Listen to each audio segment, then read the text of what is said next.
বাজারে অন্যান্য ব্র্যান্ডের রেফ্রিজারেটরে এক্সটার্নাল ইভাপোরেট ব্যবহার করা হয়, যা ড্রয়ারের সাথে নিচে সংযুক্ত। ফলে বিদ্যুৎ চলে গেলে দীর্ঘক্ষণ ঠান্ডা ধরে রাখতে পারে না, ফলে খাবার দ্রুত নষ্ট হয়। আবার নিরবিচ্ছিন্ন বিদ্যুৎ থাকলে বরফ জমাটবদ্ধ হয়ে ড্রয়ার সাথে আটকে যায়। যমুনা রেফ্রিজারেটরে রয়েছে 5-ওয়ে ইনসাইড ইভাপোরেটর, ফলে কুলিং সরবরাহ করে সমভাবে এবং বিদ্যুৎ চলে গেলেও দীর্ঘক্ষণ ঠান্ডা ধরে রাখে। আর এর ফলে ড্রয়ারে কখনোই বরফের আস্তরণ হয় না এবং ড্রয়ার খুলতেও ঝামেলা হয় না।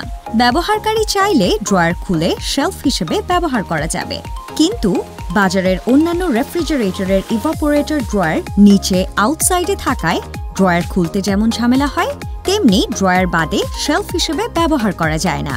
বাজারে অন্যান্য রেফ্রিজারেটরের ড্রয়ারে পর্যাপ্ত ফাঁকা স্থান না থাকায় এয়ার সার্কুলেশন সঠিকভাবে হয় না, ফলে ফ্রিজে দুর্গন্ধ ছড়ায় এবং খাবার দ্রুত নষ্ট হয়। যমুনা রেফ্রিজারেটরের ড্রয়ারে পর্যাপ্ত ফাঁকা স্থান থাকায় এয়ার সার্কুলেশন সঠিকভাবে হয়, ফলে খাবারের গন্ধ ছড়িয়ে পড়ে না, আর তাই খাবার থাকে সতেজ এবং সুস্বাদু। যমুনা রেফ্রিজারেটরে বাজারের অন্য রেফ্রিজারেটরগুলোর তুলনায় ড্রয়ার সংখ্যা বেশি, তাই ভিন্ন ভিন্ন ড্রয়ারে পৃথকভাবে ভিন্ন ভিন্ন খাবার সংরক্ষণ করা যায় আরও বেশি। যমুনা রেফ্রিজারেটর, সতেজ খাবারের সুস্থতা, যমুনা ফ্রিজেই সবার আস্থা।